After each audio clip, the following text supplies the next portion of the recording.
The official Rise of Kingdoms Vietnamese YouTube channel has done it again, releasing information ahead of where you can find it anywhere else. So in this video, we're going to break down everything we've uncovered about the museum, including translations of how the museum works and all of the abilities. Oh man, let's get started.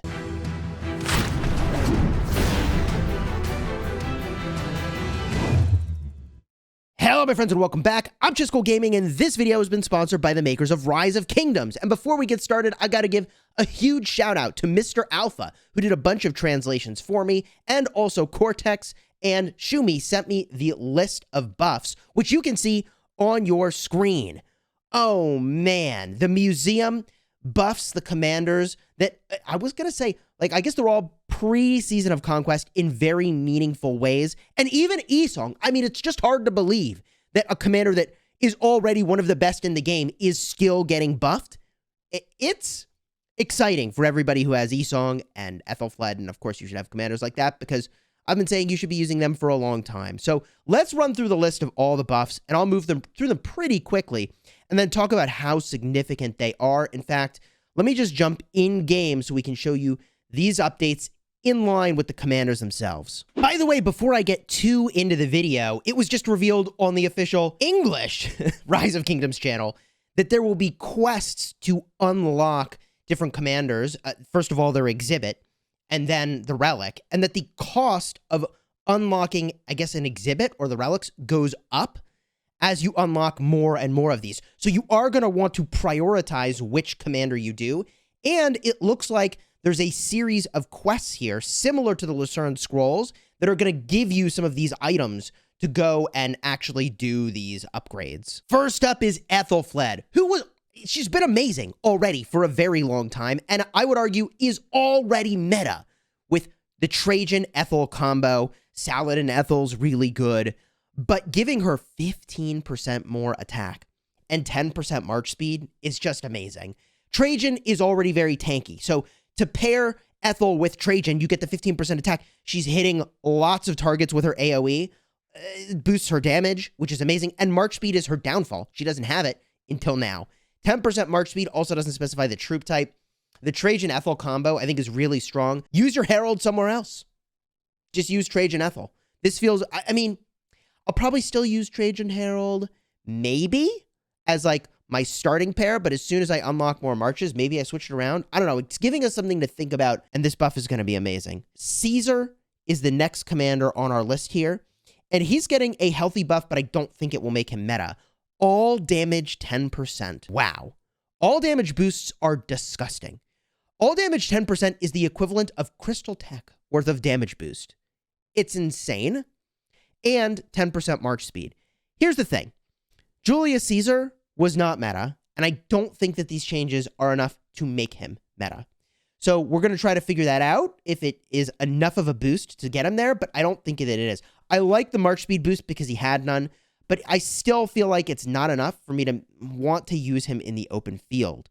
Similarly, Freddy is getting a nice boost here, 25% attack, which is going to make him more punchy, but I feel like he already did lots of damage and was very squishy. But he is also reducing skill damage taken by 10%. Hey, that's a nice little boost for tankiness. So, do I think that Freddy will now be meta? I'm still going to go with no. The big problem with Freddy is that he does damage over time.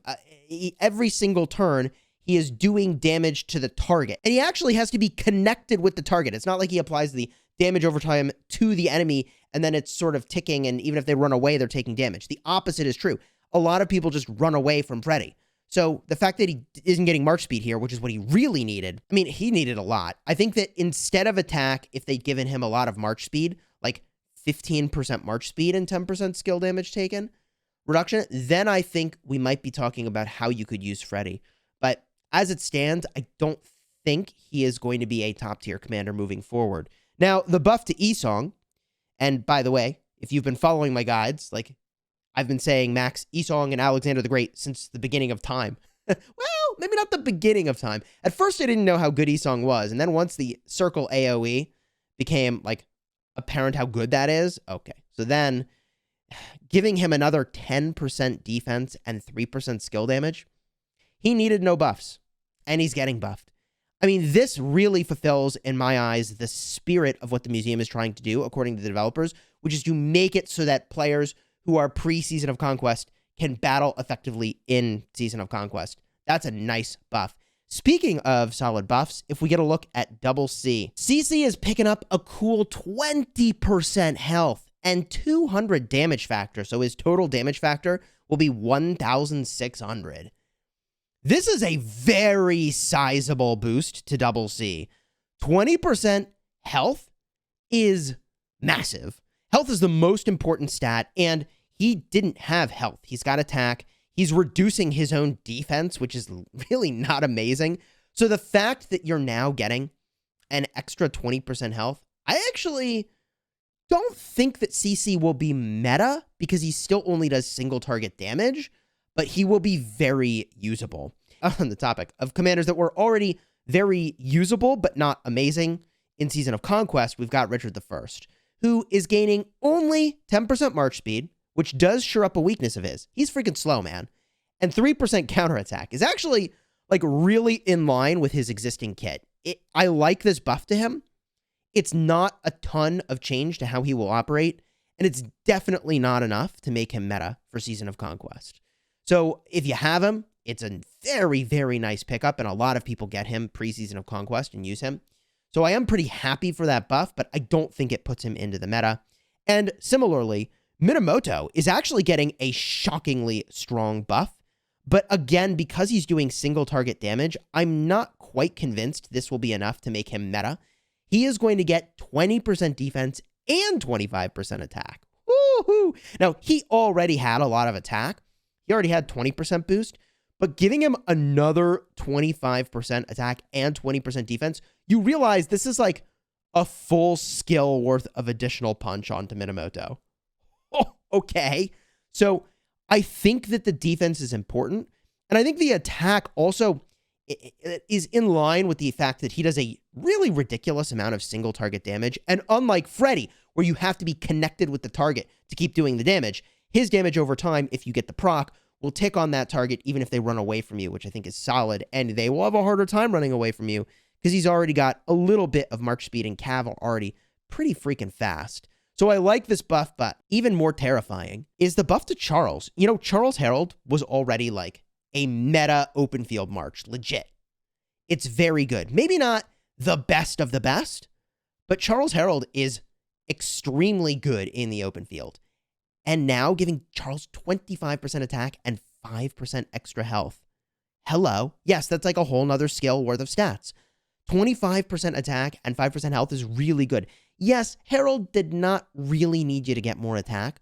The health is really good, though. I mean, a commander that was already very viable in the open field is now made even more viable. And I guess, like, look, it's not like there were tons of Charles combos I would have recommended to you, but that Charles Herald combo is looking very strong. I wouldn't prioritize it over other Herald combos, although we'll have to test it and see after this update if it really is perhaps the better pair now. Up next is poor Aethelflaed, who, you know, honestly, it's a bummer that he isn't more useful because Aethelflaed's skills are actually really cool. Aethelflaed is picking up 10% attack, which, like, that's not all that noteworthy. But he's also getting 150 direct damage factor. Now, I don't know if that's on his active skill or if it's on his instant proc damage. But I feel like in the grand scheme of things, Aethelflaed was maybe deserving of just a little bit more of a boost to be like a really, really exceptional open field commander. But 150 damage factor is nothing to sneeze at. In fact, you know, the expertise skill on Julius Caesar makes it so that when his active skill is used, you get 400 damage factor. I mean, 150 damage factor is like half an expertise skill worth of boost. So yes, I mean, it's a solid punch up for Aethelflaed, but I don't think it's enough to make him meta. He does have really cool stuff over here when you get below 50%, you march faster and you do a lot of damage, but I think he is not going to be bumped up to meta. And on the topic of commanders that sadly are not making the list for meta, Hannibal Barca, man, they needed to give you so much more to make you meta. 25% attack and 5% normal attack damage taken reduction is just not going to cut it. Yes, I get that that's a big boost, but I think we needed to see something like 25% health, and then you would have my attention. He's just okay. I don't think that Trajan Barca is going to be the meta. I do think that reducing the normal attack damage you take is nice. And I think that boosting his attack, if you pair with Trajan, it's nice.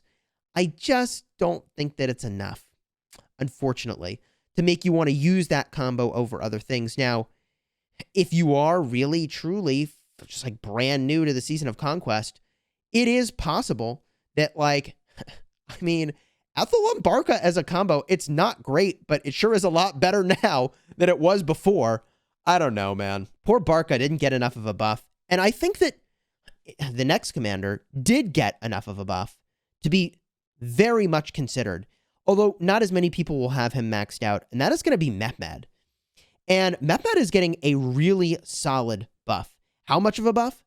20% health. Now, if I had stopped there, you'd have been like, wow, 20% health, that's amazing, because Mehmed was already good in the open field. He does really good AoE damage, and he has really good synergy with other commanders boosting their skill damage. By the way, he also gets an additional 5% skill damage if the health wasn't enough. So 20% health, 5% skill damage is going to make Mehmed super viable in the open field.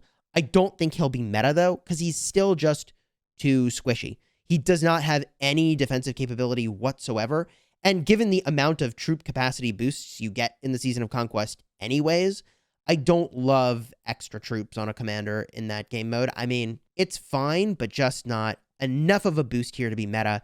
And I also feel like Mulan is a commander I really struggled with. I struggled with how bad the reports were when I used Mulan in the open field. To say that she's a punching bag was an understatement. I had thought that I would feel okay with the fact that the other reports will be really pumped up. But the Trajan Mulan combo really left me feeling like it wasn't enough. And giving that 10% more health and 10% skill damage taken reduction is nice, but I just don't know if that's enough to make me want to use it over just another pair that's going to turn out a positive report. I'm just not so sure that this is where I want to be. So I'm hyped for the buff. And if you have her and you don't have a bunch of commander options, I mean, this is a really solid buff. Health is very important, and skill damage taken reduction is hugely important because, like, she's not dealing skill damage to lots of targets, but if you're in a big fight, she will be taking lots of skill damage, in the very least from AoE. So a solid buff, but I don't think it's still enough for me to feel like that's where I want to be with like a perfect 5 marches. And now, last but not least, maybe last and least, quite frankly, this is gross how much of a buff he's getting, and it's still not enough in my opinion. Charlemagne is getting 30% attack. That's like a whole skill worth of attack and direct damage factor boost of 300. So now he'll have 1,700 damage factor and 30% extra attack. But, like, I don't think it's enough. I don't think it's enough because the third skill over here is related to rallies only. Okay, don't care. That's not even like hitting a structure. It has to be a rally. So not even for swarming the structure. And then over here, the skill damage boost when your units get low. It's just not enough. It really isn't. So Charlemagne, I think, is still going to be the number one most reliable bench warmer in Rise of Kingdoms. GG, Charlemagne. I don't know. Maybe somebody who's got a max Charlemagne will do some testing and it'll just be absolutely game-changing. Maybe for rallying cities, it will be meta, perhaps. But it feels just so unlikely to me. Is it a solid strengthening? I mean, sure. But multiplying 0 by anything is still 0? So, I don't know. Help me out here. So, I'll put up on the screen the entire list of all the buffs. And let me know your comments down below for which you think are the most exciting, or if there's a commander or pairing that you think will now be meta. A few other things about the museum itself. I did not see anything that said the commander had to be expertised. So it's possible you can get these buffs without having the commander expertised. We also saw that if you were to migrate back out of the Season of Conquest, it looks like you'll be able to maintain your progress, but not maintain any of the buffs that you had in the museum. So it basically all just becomes inactive. And the museum does look like it's just something you build in your city and you don't have to level it up, which was our prediction as well. So this brings us to the question of who should you actually unlock first and which ones should you prioritize given that the cost may actually go up for unlocking different exhibits and relics as you go. And I've got some good news. From what we could tell from the translation from Vietnamese, it looks like you might get Aethelflaed for free. So getting Aethelflaed for free or first initially seems really great. And most people probably are using Aethelflaed anyways somewhere in their lineup, with the exception of like really big whales. So who comes next? In my opinion, I would slam dunk choose YSG. That's an easy next choice. From there, if you are using Richard I, I think it's really important that you just snap off his buff, because as far as commanders go, he probably will have more staying power than some of the other ones. I know, I get it, but like, the thing about Richard I is he's actually got a pretty solid kit for the open field. He's just countered by a lot of commanders. Whereas, like, throwing more stats on a commander like Charlemagne that's not meta, or even Minamoto. Like, I get that Minamoto could be very strong moving forward, but I wouldn't prioritize him necessarily because I just still feel like he does a lot of single target damage, but is weak in the same way that Khan is weak. Like, he can't take damage very well. And I don't know that the buffs that he got are going to change that around. So again, I would prioritize commanders that are already pretty good in the open field. So Ethel, Esong, I would probably look at Richard if you're using him, or Charles Martel, I think has more longevity in the open field. Those are probably my top three. And behind that, I would put Mehmed and then Mulan as the way I would prioritize those.